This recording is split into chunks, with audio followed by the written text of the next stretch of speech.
മഹാകവി ജി ശങ്കരക്കുറുപ്പിൻ്റെ പ്രസിദ്ധമായ കവിതയാണ് യശോധര.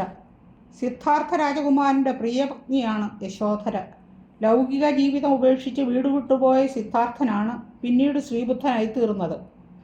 ബുദ്ധൻ ഒരിക്കൽ ശിഷ്യന്മാരോടൊപ്പം രാജധാനിയിലെത്തിയെങ്കിലും യശോധരയോട് ഒറ്റയ്ക്ക് സംസാരിക്കുകയോ അവളെ സ്നേഹപൂർവ്വം നോക്കുകയോ ചെയ്തില്ല. യശോധരയുടെ വികാരങ്ങളുടെ ഒരു ഭാഗമാണ് ഈ ഇന്നത്തെ വരികൾ.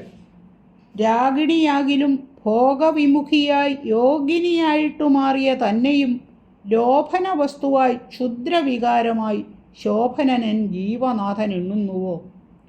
നാരിക്ക് സാത്വിക ശുദ്ധി പാടില്ലയോ? നാരി പുരുഷനു ചങ്ങല മാത്രമോ? ഒന്നനങ്ങുമ്പോൾ കരയുന്ന ചങ്ങല, ഒന്ന് കുടഞ്ഞാൽ മുറുകുന്ന ചങ്ങല. ഞാൻ അനുരാഗവതിയാണെങ്കിൽ പോലും ഭോഗങ്ങളോടെല്ലാം ലൗകിക സുഖങ്ങളോടെല്ലാം വിരക്തി നേടി യോഗിനിയായവളാണ്.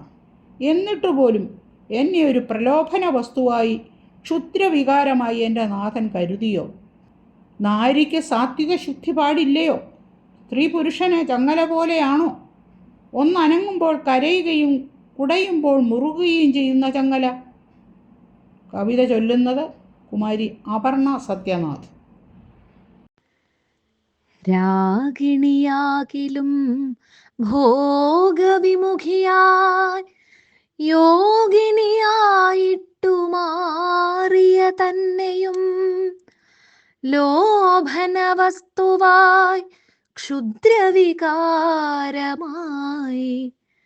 ശോഭനനിൻ ജീവനാഥനെണ്ണുന്നുവോ?